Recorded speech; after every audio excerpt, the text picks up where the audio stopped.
Halo teman-teman Sobat Indonesia Belajar, kali ini channel Indonesia Belajar kedatangan tamu istimewa yaitu Mas Fauzan Erik Emerling. Mas Fauzan adalah seorang mobile product engineering lead di Gojek. Nah ini dia orangnya. Mas Fauzan silahkan untuk memperkenalkan diri dan menyapa teman-teman Sobat Indonesia Belajar. Halo sobat teman-teman Indonesia Belajar, saya Fauzan Emerling. Saat ini saya Mobile Product Engineering Lead di Gojek. Saya berkecimpung di software engineering kurang lebih sudah sekitar 15 tahun. Wow, ya. Mudah-mudahan hari ini jadinya bisa bagi-bagi pengalaman buat rekan-rekan semua yang sedang belajar. Oke. Oh ya teman-teman, sekadar info, saya pertama kali bertemu Mas Fauzan itu di PyCon ID 2019 yang diselenggarakan di Universitas Ciputra, Surabaya. Saat itu Mas Fauzan adalah salah seorang keynote speaker-nya dan saya masih ingat sekali materi yang dibawakan sangat tematik, yaitu The Beauty of Python. Nah, Mas Fauzan juga termasuk salah seorang yang terlibat dalam menginisiasi komunitas Python di Yogyakarta. Nah, dalam sesi podcast kali ini kita akan ajak Mas Fauzan untuk bincang-bincang seputar software engineering. Oh ya Mas Fauzan, dirimu ini kan seorang lead product engineering di Gojek. Bisa nggak dijelaskan ke teman-teman di sini apa sih kerjaan keseharian Mas Fauzan dengan role tersebut? Sebenarnya kalau role utamanya adalah memastikan technical product-nya itu di-deliver dengan baik. Jadi lebih banyak berhubungan dengan product manager, lebih banyak berhubungan dengan engineering. Jadi kayak semacam jadi bridge antara produk dan teknologi sih sebenarnya ke tim gitu. Jadi memastikan misalnya kita punya feature A gitu yang mau dirilis, nah berarti saya harus memastikan dari sisi produk apa aja requirement-nya dan itu dipenuhi. Terus juga harus ngobrol sama teman-teman di engineering buat memastikan juga bahwa secara engineering kita akan bisa memenuhi ini tepat waktu. Biasa pada akhirnya kan kapan akan di-deliver juga. Jadi ya tergantung kebutuhan di sisi itunya. Wah, menarik juga ya nih, kayaknya seru banget nih Lebih kayaknya. ke arah itu sih sebenarnya. Seru sih, seru. Seru ya, seru Cuma banget ya. kurang waktu coding belakangan. Jadi karena lebih banyak harus ngurusin manage orangnya. Oke. Oke, nah topik bincang-bincang kita kali ini kan seputar software engineering nih Mas. Kalau menurut Mas Fauzan ya, sebagai seorang praktisi di bidang software engineering, bisa nggak dijelaskan secara sederhana apa itu software engineering? Software engineering itu sebenarnya menurut saya ya, itu sebuah proses bagaimana kita bisa menerjemahkan suatu kebutuhan melalui produk teknikal yang kita bikin gitu. Makanya kita engineer sesuatu. Jadi bukan cuma sekedar bikin program ya, maksudnya coding itu salah satu bagian dari software engineering, tapi itu lebih banyak dari situ sih. Jadi gimana kita memecahkan masalah nyata gitu sebenarnya. Nah, software engineering itu adalah problem solving. Oke. Wow, ini cukup dalam juga nih ya maknanya ternyata ya. Nggak sebatas coding sebenarnya ya, lebih dari itu ya. Enggak. Oke. Coding itu justru biasanya bagian paling gampang ya. Oh, interesting nih. Iya. Oke. Nah, by the way, bisa dong diceritakan ke teman-teman di sini awal mula Mas Fauzan berkarir sebagai seorang software engineer? Ah. Dulu mulainya ya kan kuliah. Pas kuliah dulu ngambil informatika. Oke. Sempat ngerasa salah jurusan sih. Jujur aja nih. Ngerasa salah jurusan soalnya saya nggak terlalu senang kayak matematika itu kan. Biasanya kan engineer tuh senang. Saya nggak terlalu senang sama matematika, tapi logic dan kawan-kawan saya senang gitu. Dan di awal kan materi banyak yang kayak kalkulus, yang kayak benar-benar matematika banget gitu. Kayak aduh kayaknya nggak ini. Gitu. Tapi begitu mulai berkembang itu mulai ke arah lebih banyak ya itu sih maksudnya software engineering-nya lebih belajar ya. Jadi gimana kita bikin solusi, gimana kita bisa memecahkan masalah. Gitu. Itu jadi jauh lebih menarik sih menurut saya. Gitu. Jadi dan gimana sebenarnya saya sampai ngerasa dari satu poin yang saya ngerasa kayak engineer tuh kayak in a way kayak superhero sebenarnya. Kita mesti bikin sesuatu dari yang nggak ada. Jadi ya gitu sih awalnya. Jadi saya memang dari dulu senang senang problem solving, senang bikin macam-macam lah ya, eksperimen macam-macam hal. Mulai dari masih kecil kan senang mainan Lego. Nah, begitu akhirnya mulai ketemu pas di kuliah yang kayak mirip-mirip kayak gitu lah ya, ngebangun gitu. Nah, baru ketertarikannya tumbuh di situ. Oke. Wow, interesting banget ya. Nah, ini tadi ada statement menarik nih Mas, karena Mas Fauzan juga sempat mengalami yang namanya merasa salah jurusan ya Mas, dan ini cukup tipikal nih Mas untuk mahasiswa di IT Oh ya iya, khususnya. Nah ini gimana Mas proses untuk apa ya, dealing dengan kondisi dan perasaan salah jurusan itu seperti apa Mas? mmm, apa ya, galau sih pastinya ya, Oke, soalnya betul ngerasa, betul. aduh salah jurusan atau mau pindah jurusan atau mau gimana gitu. Tapi saya terus waktu itu teringat, Mhm, saya mesti konsisten kalau ngejalanin sesuatu kan. Jadi coba aja jalanin dulu, nanti baru tunggu sampai lulus gimana gitu. Nah mungkin oke. nanti di kerjaan kan bisa switch ke sana sini gitu. At least paling nggak yang bagusnya dari kuliah di informatika kan kita belajar ngenalin proses bisnis, belajar macam-macam lah gitu. Betul Jadi betul. saya mikir nanti ya oke mungkin lulus bisa ke function yang lain mungkin gitu di company-company kan saat kerja gitu. Tapi ternyata yang terjadi adalah karena saya konsisten ya akhirnya ketemu juga poin-poin ketertarikannya itu. Oke oke, malah tahu ya jadinya poin-poin yang disukai di mana ternyata ya. Heeh. Oke oke. Iya. Yang penting itu sih, punya arah yang jelas saja. Maksudnya kalau Mhm, kayak saya akhirnya yang membantu saya adalah karena saya terbiasa harus konsisten kalau ngerjain sesuatu harus sampai selesai, kalau enggak jangan gitu kan. Jadi kalau saya sih itu yang lebih akhirnya ngedorong saya buat mau jalan terus gitu, meskipun ngerasa salah jurusan.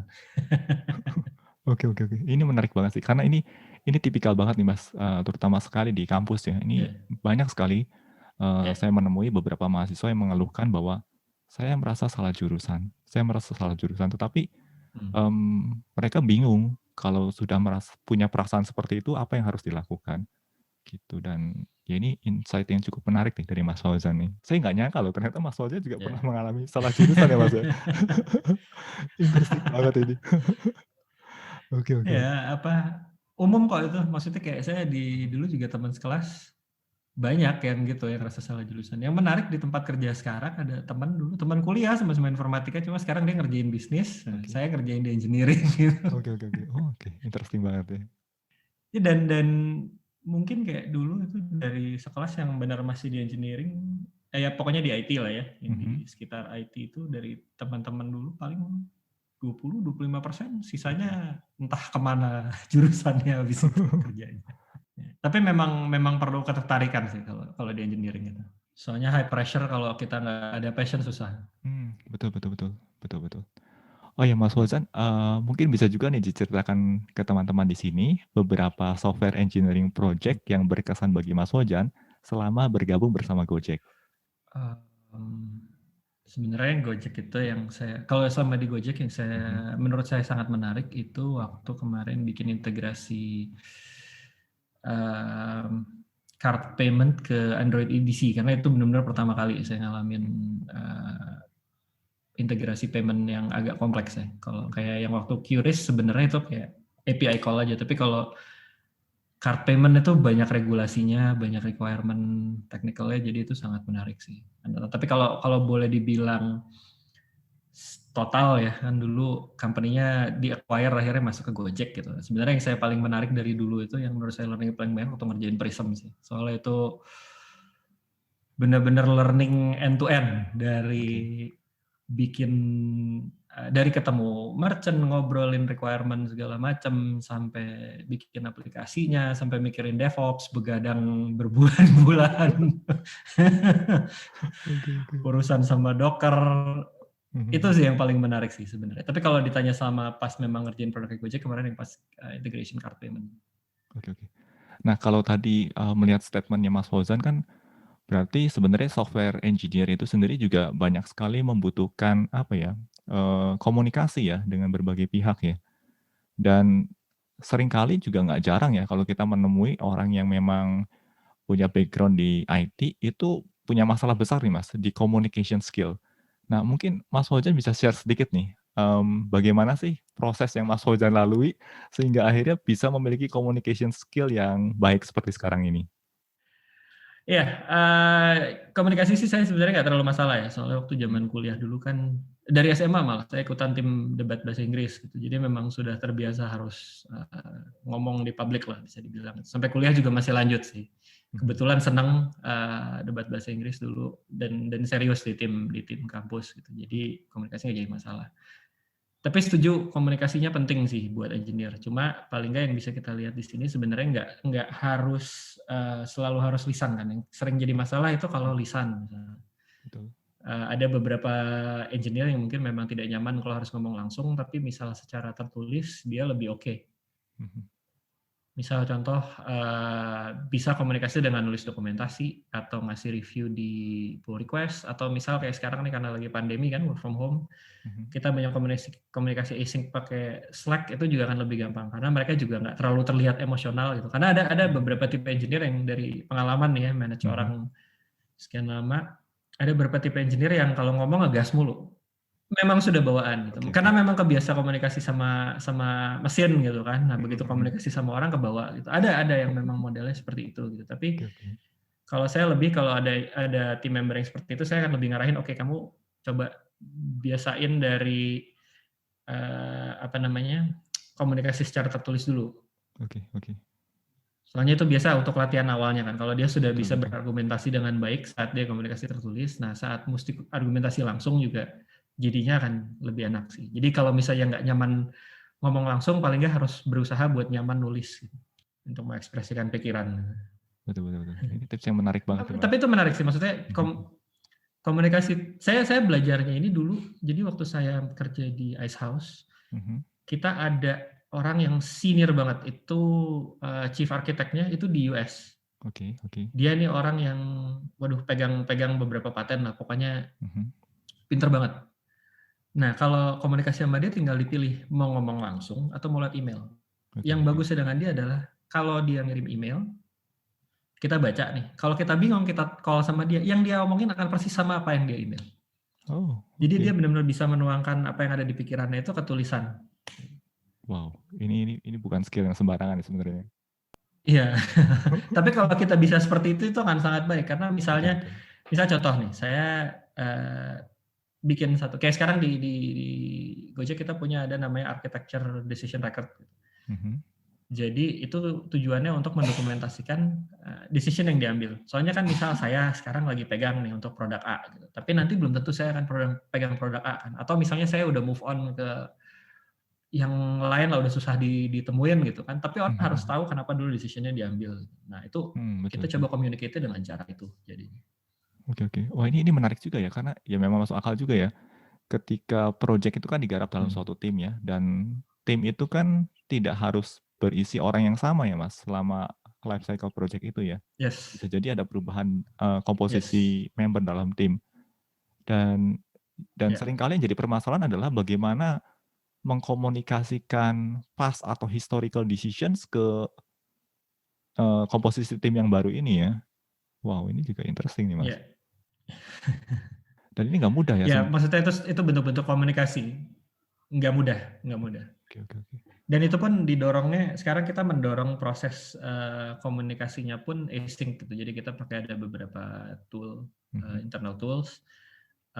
Itu saat kita write decision record atau sebelum pembahasannya lah ya, maksudnya itu mereka bisa post comments segala macam di situ. Jadi semua pertanyaan yang mungkin ada tuh udah ada di situ.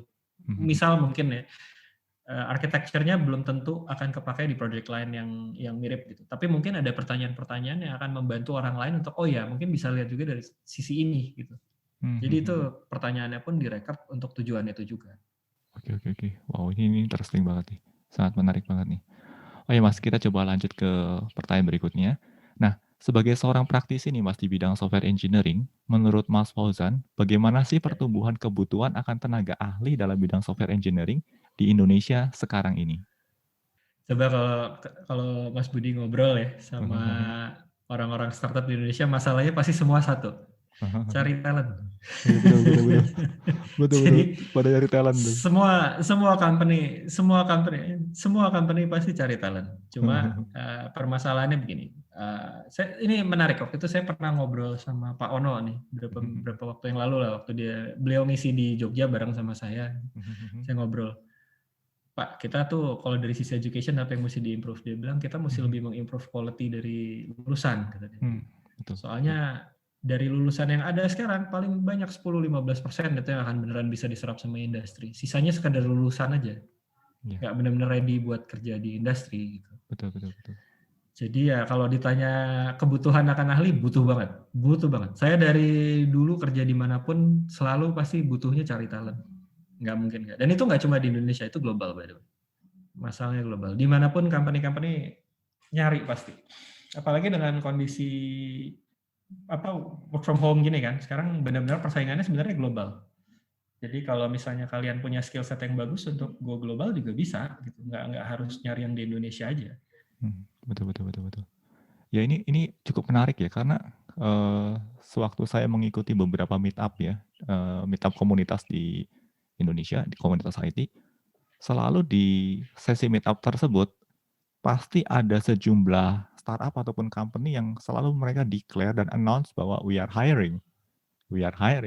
Dan ini menarik, tetapi di sisi yang lain banyak juga yang bilang bahwa nyari kerja di IT itu susah dan ini kan dua fenomena yang cukup kontradiktif ya Mas ya. Unik banget ini Mas. Oke, jadi sebenarnya gini, nyari kerja di bidang IT itu nggak susah kalau Nah, ada skill kalaunya nih. set-nya sesuai. Betul. Sebenarnya tujuan startup dan company-company ini declare mereka hiring di meetup adalah biasanya orang-orang yang datang ke community meetup adalah orang-orang yang mau upgrade skill dan kemungkinan akan lebih sesuai. Coba aja perhatiin kalau misalnya kayak Betul. company-company yang background-nya mungkin banyak pakai Ruby, pasti akan datang ke komunitas Ruby, yang banyak pakai Python datang ke komunitas Python, ya kan? Sesuai gitu, karena mereka mencari talent-talent yang sesuai. Kalau Betul. dibilang susah cari kerja, saya nggak bisa bilang susah buat saya ya, soalnya asal punya skill set yang datang terus gitu, pasti akan ada kerjaan. Karena company-company semua butuh. Betul. Tinggal skill set-nya sesuai atau enggak, itu aja. Betul banget nih. Jadi balik lagi mau upgrade skill atau enggak gitu. Maksudnya kayak ada channel YouTube kayak podcast kayak Indonesia Belajar ini kan bagus sebenarnya kan buat orang bisa tahu kira-kira upgrade skill apa yang dibutuhkan gitu. Betul. Jadi ya yang seperti itulah gitu. Karena saya dulu juga waktu yang dipelajarin di kampus itu sebenarnya paling berapa persen yang beneran masih kepake sampai sekarang, sisanya dari skill upgrade sendiri kan. Dan waktu lulus pun gitu dengan tantangan zaman saya lulus dulu tahun 2006, yang kepake itu sedikit banget. Sisanya lebih banyak yang belajar sendiri dibanding yang ada di kampus. Gitu. Jadi itu yang sebenarnya kalau mau belajar untuk engineering lebih banyak itu harus mau explore sendiri, nggak cuma hanya bergantung apa ada yang di kampus gitu.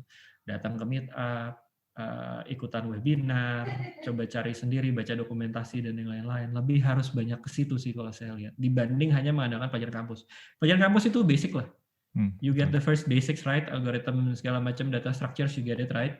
Ngerti networking dan segala macam, that's it. Sisanya akan berkembang seiring dengan waktu dan tergantung dari skill kita seperti apa. Betul banget ini, betul banget. Oke, nah ini ngomongin tentang skill ya. Selanjutnya kita coba ngobrolin hal-hal yang sedikit lebih teknis nih Mas. Untuk bidang software engineering, bahasa pemrograman dan tools apa saja sih yang umum digunakan untuk konteks Gojek nih Mas? Gojek tergantung use case sih. Okay.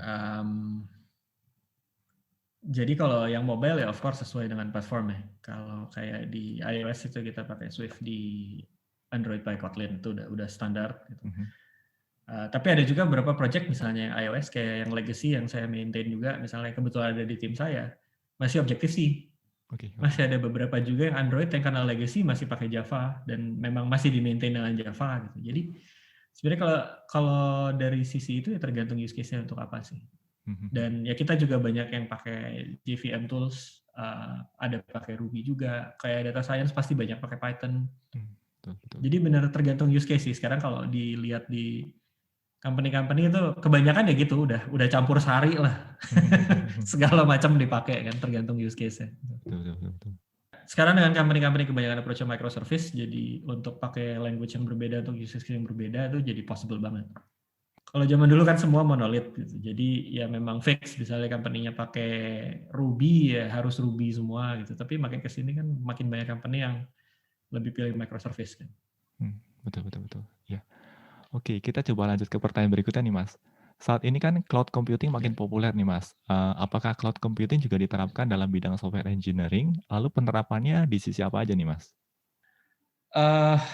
Sebenarnya kan kalau cloud computing itu memudahkan ya, nggak kayak zaman dulu tuh. Zaman saya baru lulus tuh kalau mau punya server misalnya, antara pakai shared hosting atau bare metal atau ya VPS gitu kan. Kalau sekarang kan lebih banyak pilihannya, mulai dari yang infrastructure as a service, platform as a service, macam-macam lah udah sekarang pilihannya kan. Mau yang serverless, mau segala macam juga udah ada. Kalau sekarang mungkin lebih banyak dipakai untuk scalability ya dari sisi cloud computing ya, karena akan lebih gampang kan. Kalau kita perlu, dan udah banyak yang provide API gitu. Jadi misalnya saat kita perlu nambah instance baru atau apa itu udah otomatis semua. Nggak kayak zaman dulu yang wah mau nambah instance baru mesti pesan server dulu gitu.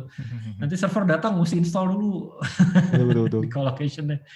Jadi ya memang mempercepat scalingnya sih sekarang bisa dibilang. Gitu. Dan jadi memungkinkan untuk kita punya tim yang lebih kecil tapi bisa handle lebih banyak hal dibanding zaman dulu yang kita benar-benar mesti punya tim infra yang ngerti hardware dan segala macam setup server, physical servernya benar-benar kan. Jadi kita bisa rely sama service-service yang udah ada, tinggal pakai doang, that's it gitu. Betul. Ya lebih terbantu ya dari dalam sisi provisioning infrastruktur sebenarnya ya, cloud computing itu ya. Betul. Oke. Mas Fauzan, kebetulan audiens channel Indonesia Belajar ini kan kebanyakan masih mahasiswa dan pelajar di jurusan yang terkait IT. Walau ada juga sih yang sudah mulai meniti karir nih di bidang IT. Mungkin Mas Fauzan bisa memberikan rekomendasi nih terkait hal-hal apa saja sih yang perlu dipersiapkan oleh teman-teman yang memang mau serius dan tertarik untuk berkarir di bidang software engineering. Kalau saya sih personally akan saranin get your basics right. Jadi kayak ini pandangan saya, tapi feeling saya sih banyak juga yang punya pandangan yang mirip lah bisa dibilang. Kalau kalian punya basic algoritma bagus, terus data structure bagus, kalian bisa gampang ganti bahasa pemrograman dan segala macam gitu ya. Itu akan lebih berguna. Dan kalian harus belajar juga untuk jadi team player yang baik. Karena zaman sekarang ini yang jadi masalah adalah banyak, saya sering ketemu gitu yang engineer-engineer yang jago banget tapi nggak bisa kerja dalam tim. Oke. Karena sekarang ini udah team game, nggak ada lagi tuh solo rockstar yang akan sukses segala macam. Betul. Sebisa mungkin kalian tetap harus bisa kerja dalam tim sih. Itu yang banyak missing sih. Jadi kalau boleh saran ya itu satu, get your basics right. Dua, be pragmatic. Jadi jangan fix hanya mau pakai ini doang gitu toolnya. It's a dynamic field kan, selalu berkembang. Jadi kalian harus selalu bisa adjust. Sama yang ketiga ya, be a team player. Oke. Biasain kalau misalnya ada kerja kelompok, itu kerja kelompok beneran, jangan cuma bagian ngumpulin, bagian ketik nama. Jadi udah biasa kerja dalam tim gitu. Betul. Tahu lah, pernah kuliah juga kan dulu. Betul. Kalau dulu tuh ada istilah, kalau di waktu zaman saya masih kuliah ya, itu ada kalau di kerja kelompok terus ada bagian yang memang tugasnya hanya untuk ngumpulin doang atau submission doang, itu seringkali dikenal dengan istilah seksi doa. Jadi tim doa. Tim doa doang itu. Tim doa. Aduh.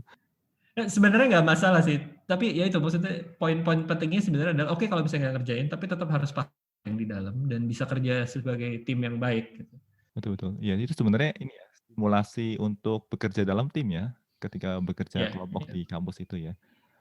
Contoh lah kayak saya dulu pas kuliah kan di BINUS kan skripsinya kelompok bertiga. Nah ada dua yang bagian coding, saya lebih banyak ngerjain kayak waktu itu backend-nya. Waktu itu masih belum zaman kayak sekarang sih, pakai JS front end segala macam gitu. Jadi kayak saya ngerjain bagian yang urusan sama server, ada teman saya satu ngerjain bagian yang urusan sama HTML sama UXL ya bisa dibilang. Nah terus teman saya yang satu nih bagian penulisan. Oke. Jadi masing-masing punya bagian kerjanya masing-masing gitu kan. Tapi betul. kerjanya solid. Oke. Betul. Dan itu diperlukan ya sebenarnya di dunia kerja juga ya, untuk bisa bekerja dalam tim ya. Perlu. Dan banyak yang kayak kalau yang udah kayak Gojek, kayak Traveloka, nggak tahu ya, Bukalapak, Tokopedia saya belum pernah gitu. Tapi maksudnya banyak yang udah mulai pakai pair programming juga kan. Itu kan benar-benar penting banget buat bisa kerja dalam tim. Nah ini ngomong-ngomong tentang pair programming nih, ini sempat di-mention juga kan oleh Mas Fauzan nih. in case kalau ada beberapa teman-teman di channel Indonesia Belajarnya belum memahami apa itu pair programming, mungkin Mas Fauzan bisa kasih penjelasan sedikit nih Mas. Apa sih yang dimaksud dengan pair programming dan Oke. mengapa kok pair programming ini menjadi culture sekarang ini ya di beberapa startup di Indonesia? Oke, pair programming itu sebenarnya kita programming untuk memecahkan masalah yang sama, tapi berdua. Oke. Jadi 2 orang ngerjain hal yang sama, istilahnya satu jadi pilotnya, yang pegang keyboard biasanya. Nah, yang satu tuh kayak ngasih tahu, oke ini logiknya harusnya kayaknya begini. Nah, tujuannya sebenarnya untuk meningkatkan quality. Ini style-nya macam-macam sih. Ada yang satu yang pegang keyboard, yang satu ngasih tahu harus segini, atau ada juga tipe yang satu orang nulis tes, nah yang satu lagi nulis ininya gitu. Karena mungkin ada orang yang bagus buat bikin spek di tesnya itu sendiri, ada yang memang bagus bikin code buat solving tesnya itu. Kan bisa macam-macam. Intinya sih sebenarnya gimana lebih dari satu kepala ngeliatin masalah yang sama, tujuannya untuk meningkatkan kualitas. Oke.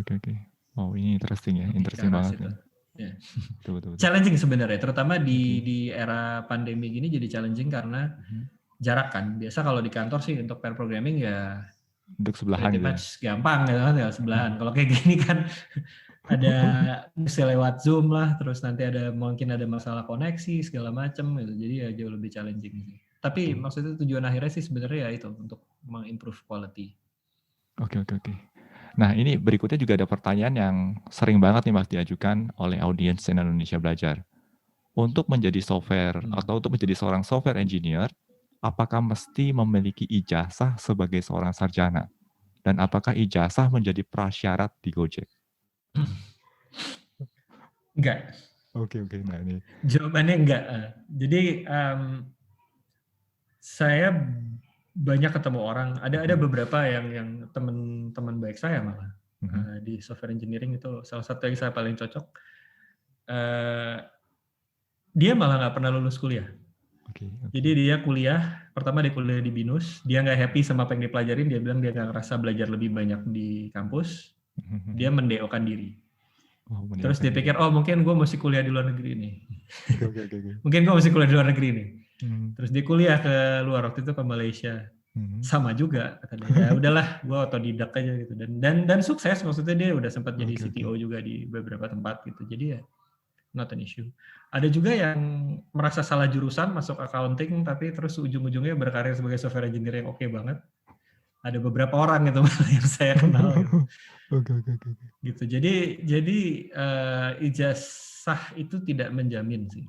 Kalau ditanya di Gojek, kalau kamu fresh grad mungkin ya. Tapi kalau yang udah punya pengalaman sih biasanya enggak. Oke. Kalau ijazah itu mungkin untuk yang fresh grad mungkin masih diinin ya. Tapi kalau saya sendiri sih personally kalau saya akan hire orang gitu, saya nggak mau lihat ijazah dulu, tapi saya lebih mau lihat kayak how good are you at engineering. Dan engineering di sini saya nggak kalau saya personally saya nggak senang nanya pertanyaan yang kayak algorithmic question yang kayak gitu-gitu. Karena menurut saya itu tidak benar-benar mencerminkan how you work.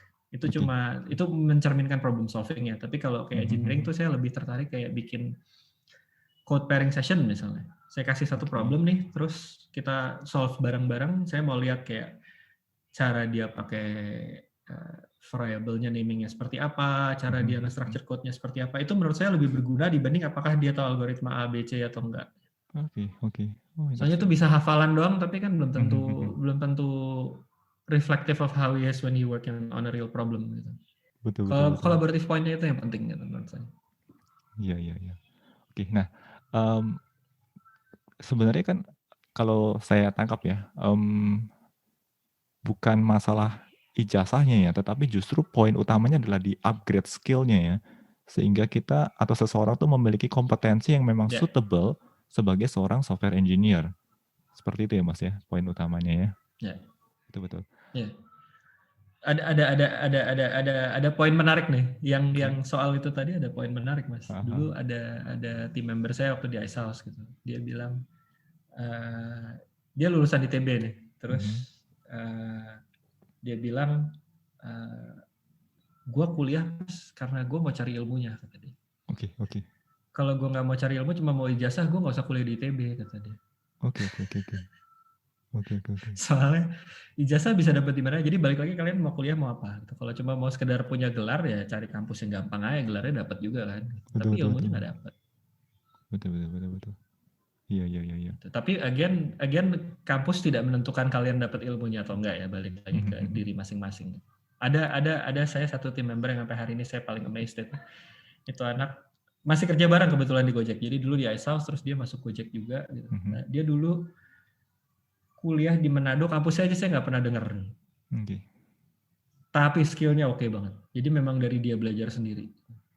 Ijazah sih kalau buat saya mau IP-nya 4 juga kalau misalnya skillnya 0 ya 0 buat saya. Betul betul betul betul. Nah ini juga menarik ya karena kan makin banyak banget nih perusahaan-perusahaan IT sekarang ini yang mereka tidak lagi terlalu concern dengan ijazah ataupun lulusan dari universitas mana, tetapi lebih concern ke portfoliomu seperti apa. Nah, mungkin di sini Mas Wajan bisa cerita sedikit nih Mas, atau mungkin ada beberapa tips bagaimana sih portfolio yang appealing bagi suatu startup atau suatu IT company di Indonesia? Portfolio bisa beberapa sih kalau Oke. kalau yang saya lihat ya kadang tuh ada yang bagus yang saya suka seneng itu kalau dia misal dia coba bikin antara dia punya repo sendiri di GitHub yang dia maintain teratur misalnya ya. Karena kan kalau kayak repo yang di maintain itu kita bisa lihat dia maintainnya seperti apa, commit history-nya seperti apa, cara dia code seperti apa misalnya. Jadi in a way kayak showcasing ini loh cara saya kerja itu seperti ini. Atau dia contribute ke open source itu juga salah satu yang bagus sih. Gitu. Betul, betul, betul. Bisa juga misal cara yang saya ambil dulu untuk punya portfolio join hackathon. Join hackathon ya, betul betul betul. Join hackathon. Kebetulan dulu beberapa kali dapat inilah ya, dapat award di hackathon gitu. Nah, itu bisa dipakai sih buat dapetin kerjaan. Oke. Jadi ya bisa kayak gitu. Tinggal gimana kita mau showcase kerjaan aja sih. Bisa juga ada juga teman saya yang aktifnya ngeblog misalnya di blog itu jelas kelihatan apa aja yang dia tulis. Oke. Jadi ya bisa kayak gitu sih. Yang penting gimana kita bisa showcase bener apa aja sih yang udah kita kerjain gitu. Cara kita ngerjainnya seperti apa. Itu yang penting soalnya. Yang company akan coba lihat adalah how do you actually work. Oke. Nah gitu teman-teman, ini penting banget nih ini menurut saya ini informasi yang sangat berharga sekali, terutama sekali buat teman-teman yang sekarang ini masih menjadi pelajar di SMK ataupun menjadi mahasiswa di suatu perguruan tinggi. Ini tips yang menurut saya highly valuable nih, kalau menurut saya nih, highly valuable banget nih. Oh ya Mas, kita lanjut lagi nih soal ijazah ya. Kalau ijazah mungkin sekarang kurang di-consider. Nah, pertanyaan berikutnya adalah bagaimana dengan sertifikasi nih Mas? Kalau buat saya sih gini, ini dulu ya pengalaman di industri. Saya kan nggak cuma di startup doang ya, dulu pernah di banking, pernah di consulting juga gitu. Sertifikasi itu penting buat orang-orang yang punya sertifikasi juga. Oke. Pasti mereka, kalau ditanya pasti mereka akan bilang penting gitu. Oke. Karena mereka carinya dari situ gitu kan. Pengalaman ya. Tapi kalau dari saya sendiri sih, kamu mau punya sertifikasi 10 biji juga kalau nggak bisa di-apply, percuma. Oke.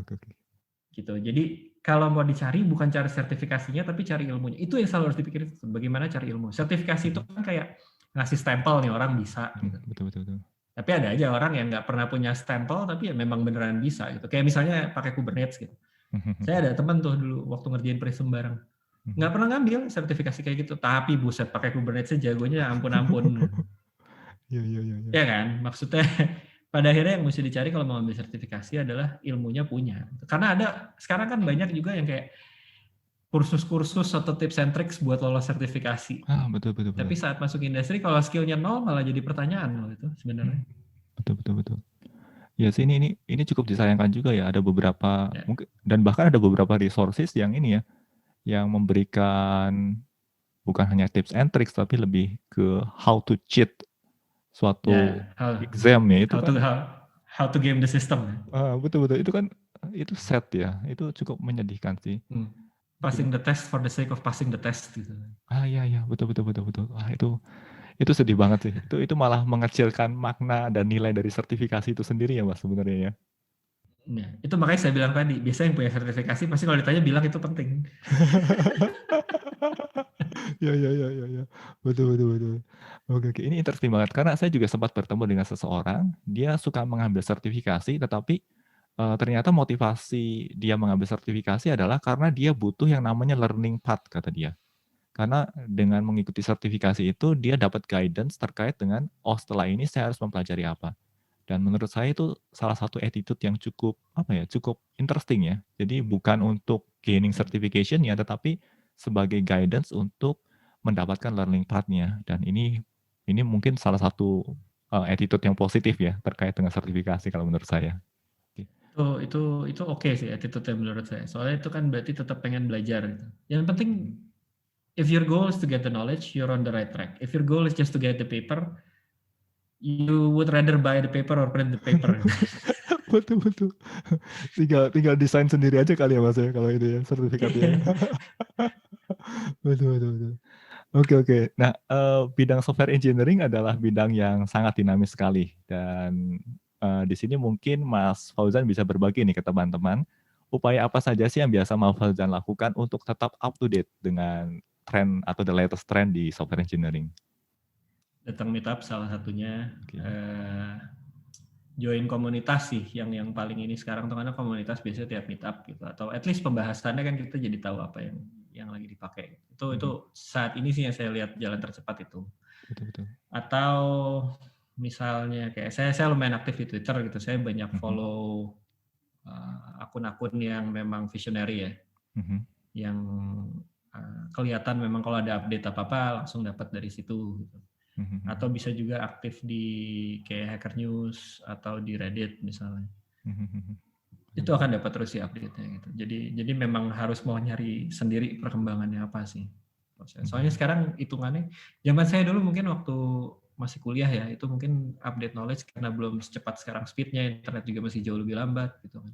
Ya bayangin aja kita masih pakai modem yang titik tweet itu dulu. Betul betul. Ya 56K itu. Nah, Betul. itu mungkin dulu update knowledge bisa tiap 6 bulan lah gitu. Terus Mhm. mulai ke sini mulai 3 bulan sekali, mulai 2 bulan sekali, mulai sebulan sekali. Nah, belakangan udah kayak tiap minggu apa yang baru. Mhm. Betul betul betul. Perkembangannya cepat Tapi sekali. again yang suka jadi tantangannya adalah apakah semua itu harus diikutin atau enggak gitu. Mhm mhm mhm. Soalnya saya punya teman yang dia masih cari duit utamanya ya pakai Delphi Oke oke.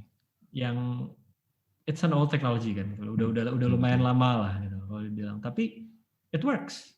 Oke Jadi oke. update is update, tapi make sure you're mastering some that you really think you're good at. Oke oke. Update is about update. Biar kita tahu, oh oke approach-nya sekarang ada yang seperti ini, seperti itu. Gitu. Tapi at the end of the day, your main job as an engineer is to solve problem and use what you think is best.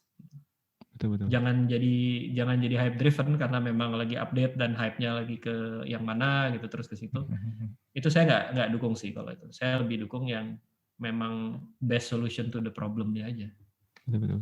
Sesuai dengan yang sempat Mas Fauzan singgung ya di awal ya, definisi dari software engineering itu sendiri Ya, kan, tujuan utamanya adalah untuk problem solving ya, Mas, ya? gitu. Jadi kalaupun misalnya kalian bisa solve pakai COBOL ya solve aja pakai COBOL. Mhm. Not a problem. Betul betul betul betul. Gitu. Harus bisa pragmatis kalau kalau ngelihat itu. Update gitu. Ya misal Mhm. kalian pakai COBOL aja sekarang kan udah ada yang object oriented kalau saya nggak salah waktu itu pernah Mhm. baca gitu kan. Doesn't mean it's old and outdated gitu. Kalau memang bisa solve problemnya ya go ahead use that one. Kalian tetap keep up to date di yang itu. Tapi bukan berarti misalnya harus semua lagi ngetren pakai Rust. Wah harus semua ganti ke Rust. Ya enggak Mhm. juga. Saya tetap kalau Mhm. ditanya kalau ada apa-apa mau solve problem yang pertama dipakai pasti pakai Python dulu. Mhm mhm. Bahwa nantinya Betul. udah ke solve terus ada kebutuhan untuk pakai language yang lebih sesuai sama use case ya that's another thing. Tapi udah di solve dulu masalahnya yang penting. Mhm. Betul betul betul betul. Iya iya. Karena ya ini, saya sangat sependapat sekali sih dengan statement-nya Mas Fauzan ini, bahwa ini, as a software engineer kita tuh sebagai problem solver ya, solve suatu problem. Jangan sampai upaya kita untuk solve suatu problem justru meng-create many other new problems ya, Mas, ya. Yes. Betul betul betul. Oke oke oke. Nah, ini pertanyaan terakhir untuk sesi podcast kita, Mas. Berdasarkan Ya. pengalaman Mas Fauzan selama berkecimpung di bidang software engineering ini, faktor-faktor apa saja sih yang membedakan antara good software engineers dengan average software engineers? Oke. Yang saya bilang good software engineer itu Mhm. engineer yang fokus pada solving user problem. Oke. Soalnya kadang ada gini loh, di kerjaan kan, di engineering terutama kan, pasti akan banyak perdebatan. Itu udah nggak mungkin kan. Tapi apakah perdebatannya itu karena memang pengen ngasih yang terbaik buat user atau cuma buat sekedar ngasih lihat saya yang lebih bagus? Yang average itu yang kayak gitu. Saya yang lebih bagus nih, pendapat gue pokoknya yang masuk. Tapi kalau good software engineer, dia akan selalu berpikir, what does the user really need? Jadi kalau itu dia bisa selalu berpikir ke arah situ, dia akan berusaha gimana caranya agar itu tersolve dan open minded tetap. Jadi misal kayak diskusi sama saya pun, saya senang kalau misalnya tim member saya berani ngedebat. Oke. Asal alasannya valid. Soalnya kan there's no right or wrong kan. Semua orang bisa aja benar gitu. Tapi goalnya adalah gimana usernya yang win. Jadi bukan I win or you win, tapi gimana the user win. Goalnya selalu di situ. A good engineer know how to place himself in that position. An average one ya motivasinya lain. Tapi a good engineer ya itu. Karena kita problem solver again, balik lagi. Jadi it's not about who does the best coding gitu loh. Atau ini justru kalau menurut saya gitu, engineer yang paling bagus adalah engineer yang malas. Karena seriously, maksudnya mereka itu selalu coba cari cara termudah untuk menyelesaikan masalah. Betul. Bukan yang kompleks yang jelimet gitu. Saya pernah ketemu engineer yang, Mas ini nggak mungkin benar nih, karena caranya terlalu sederhana. Tapi solve gitu kan saya. Iya tapi nggak mungkin begini nih, ini nggak mungkin gitu. Kurang kompleks gitu. Emang harus selalu kompleks? Enggak gitu. Menurut saya enggak. If it solves the problem, it solves the problem. Mau kompleks mau enggak pun ya apa namanya? As long as it solves the problem, we're doing our job well as a software engineer. Jadi itu yang mesti ditekanin adalah itu. How we make sure the user gets the solution. Oke, ini quite tip nih. Jadi ternyata sebenarnya yang membedakan antara good software engineer dengan yang average software engineer itu lebih ke ranah attitude dan mindset ya Mas ya, kalau saya lihat ini. Interesting banget ini. Soalnya apa ya? Ya hard skill penting ya, tetap penting pasti. Cuma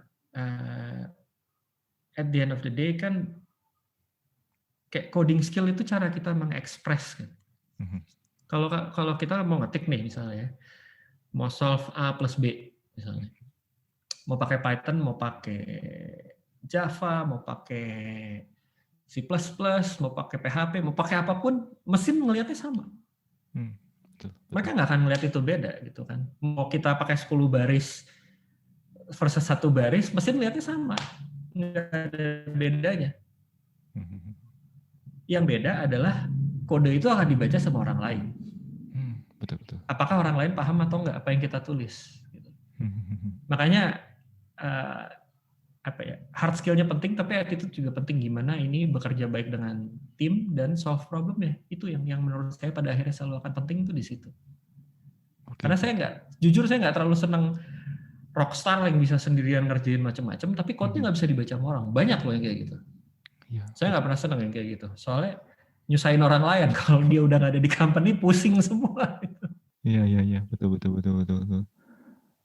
Ya ini interesting banget ya, karena ada beberapa orang yang tipikalnya ya tadi ya mau showing off untuk menunjukkan seberapa dia familiar dengan suatu konsep programming tertentu, tapi dia tidak memperhatikan apakah tim membernya memang bisa aware dan bisa catching up dengan itu ya, dan akhirnya code-nya jadi unreadable ya, dan akhirnya susah di-maintain ya. Betul. Iya, susah di-maintain. Nah, itu dulu saya ingat ada satu product manager di Traveloka waktu saya baru join gitu. Statementnya valid banget dan dia ngomong di lumayan public waktu itu, dia ngomong, dia bilang kayak kenapa kita mesti spend sekian banyak waktu untuk memastikan code-nya sempurna banget saat yang sebenarnya begitu kita rilis usernya belum tentu pakai. Oke, masuk akal juga sih. Ya kan? Jadi dia yang bilang kayak at the end of the day kalau memang udah ke-solve ya udah go ahead gitu. Dan itu valid banget poinnya. Oke. Jadi makanya yang tadi saya bilang you know how to solve the problem and you can work well in the team, that's it. Betul. Hard skill bentuk, saya nggak bilang hard skill-nya nggak perlu ya. Makanya saya bilang tadi kan kayak you need to have your good basics, algorithm, data structures, ngerti networking dan segala macam. at least you get the basics right, nggak harus beneran dalam banget gitu. Tapi you know how to write good programs. Itu aja dulu yang penting. Soalnya dengan itu bisa solve problem. Oke. Iya, ini menarik banget sih, interesting banget. Tadi juga saya mau pointing out lagi statement yang Mas Fauzan lontarkan ya, bahwa ya salah satu komponen dari good engineer adalah ya ini ya, biasanya malas sih Mas ya. Karena malas untuk melakukan sesuatu hal yang sifatnya boring dan repetitif mungkin ya. Oke, ini Iya, itu kan interesting. biasanya kalau boring dan repetitif dia akan bikin sesuatu buat nge-automate kan. Betul. Iya kan? Contoh deh, saya waktu pas bikin apa ya, buat yang solving card itu kan, terus kita mesti bikin tes, belum ada cardnya semua gitu, terus saya mesti masukin variabel yang sama berulang-ulang gitu, dan harus diketik, nggak ada cara lain gitu kan, pakai Kotlin dan panjang. Saya malas, jadi saya write Python script buat write Kotlin code, tinggal copy paste doang habis itu. Betul. Jadi ini sebenarnya kalau dari sisi engineering tuh kita lebih apa ya, lebih tidak berkeberatan dan lebih semangat ya untuk menuliskan suatu script untuk mengautomate hal-hal yang membosankan bagi kita sebenarnya. Karena membuat script tuh fun ya, Oh ketimbang harus iya, mengerjakan sesuatu hal yang mungkin nampaknya mudah iya. tetapi repetitif ya. Betul. Contoh deh kayak apa ya? Saya tuh kalau suruh bikin diagram malas loh sebenarnya kalau mesti drag drop. Jadi saya pakai tool kayak PlantQML yang tinggal coding pak dia jadi. Itu lebih enak soalnya buat saya. Betul. Ya. Tapi benar maksudnya kayak banyak engineer yang saya kenal itu selalu yang bagus-bagus tuh malas. Dengan artian dia malas buat hal-hal yang nggak penting gitu dikerjain sama dia. Tapi buat yang penting-penting yang memang menarik untuk di solve, dia akan solve itu dengan sangat baik. Tapi yang remeh-temeh yang aduh dia ngapain begini, dia akan coba untuk automate sebisa mungkin. Betul. Ini juga mengingatkan saya ke salah satu buku yang ada judulnya adalah How to Automate the Boring Stuff with Python ya. Kayaknya Mas Fauzan juga tahu buku ini ya Mas. Itu buku yang luar biasa banget menurut saya. Tahu. Saya kalau bisa misalnya bikin automate buat misal automate macam-macam buat ngepel lantai atau buat nyapu, udah automate aja. Betul. Aduh. Kita lempar semua ke scheduler aja udah. Betul. Wah, ya ini interesting banget nih. Wah, ini sesi bincang-bincang kita kali ini nih sangat menarik sekali kalau menurut saya. Untuk Mas Fauzan, kalau ada closing statement nih yang mau disampaikan ke teman-teman Sobat Indonesia Belajar, kami persilahkan Mas. Menurut saya sih yang penting itu saat kalian belajar harus open minded. Itu yang paling utama. Open minded dalam artian tidak menutup mata terhadap kemungkinan yang bisa diambil atau hal-hal yang bisa dipelajari. Karena yang sangat disayangkan, saya cukup banyak kenal orang-orang yang misal kayak, wah saya senang bahasa pemrograman A, nah ini udah pasti yang paling bagus dan dia jadi menutup diri terhadap yang lain. Padahal sebenarnya kan it doesn't really solve the problem. Atau solusi harus A, solusi harus B. Open your mind dengan kalian membuka diri terhadap kemungkinan-kemungkinan baru itu, kalian akan kaget sendiri nanti sama apa yang kalian pelajarin. Saya juga ya bisa belajar lumayan banyak karena gitu, nggak mau menutup mata. Gitu. Kalau memang ada yang baru ya kita coba lihat gitu, coba analisa. Jangan pakai kacamata kuda gitu yang udah pokoknya harus begini doang ya, jangan.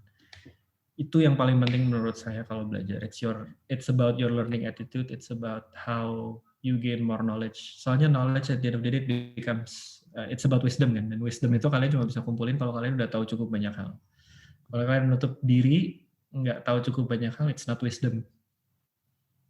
Depth di satu hal mungkin, tapi mungkin kalian bisa nggak ngelihat hal-hal yang lain yang mungkin bisa dipelajarin. Kayak misal kalian cuma mau pakai object oriented, nggak mau pakai yang procedural atau fungsional misalnya. Kalian mungkin nggak bisa ngelihat cara lain untuk solve problem dengan lebih baik, lebih cepat, lebih elegan. Karena at the end of the day, it's all about problem solving. Jadi you have to open your mind, you have to be pragmatic. That's it. Kalian akan belajar dengan baik kalau bisa kayak gitu. Jadi nggak opinionated gitu. Karena opinionated ini yang menurut saya paling berbahaya. Betul. Malah nanti bakal men-trigger banyak konflik malah ya Mas ya sebenarnya. Ya. Jadi selalu coba. Maksudnya kalau saya sih kecenderungannya coba compare gitu. Mhm. Jadi again pasti ada yang kayak yang berasa native di diri sendiri itu pasti ada lah. Mhm mhm. Betul betul betul. Dan mother tongue saya itu kan PHP, cuma Mhm. native-nya Python gitu. Mhm. Nggak boleh kualat, itu bahasa awal. Semua nginduknya ke C nanti kan awalnya. Betul betul betul betul. Ya ya ya ya. Gitu sih. Tapi maksudnya kayak if you wanna compare fine, tapi bukan menutup mata terus bilang yang ini jelek, yang ini nih. Mhm. Enggak. Saya nggak pernah bilang bahasa lain jelek, cuma mungkin saya akan bilang oke use case-nya mungkin nggak sesuai. Mhm mhm. Betul betul. Lebih ke arah situ sih. Dan kembali lagi ya ke spirit dari software engineering ya, to solve the problem. Ya, yes. Itu yang paling penting yang harus ada di pikiran tuh. Betul betul. Oke oke. Wow, ini luar biasa banget nih. Terima kasih banyak loh untuk Mas Fauzan yang sudah berkenan hadir dalam sesi bincang-bincang kita kali ini. Ini amazing banget menurut saya. Sama-sama Mas. Udah dikasih kesempatannya menarik sekali nih. Oke, sehat, sukses, dan bahagia selalu tentunya untuk Mas Fauzan. Semoga apa yang kita perbincangkan di sini dapat memberikan manfaat ya bagi banyak orang dan juga bagi perkembangan dunia IT di Indonesia. Akhir kata saya mau tutup sesi bincang-bincang kita kali ini. Salam Indonesia belajar, banyak belajar biar bisa bantu banyak orang.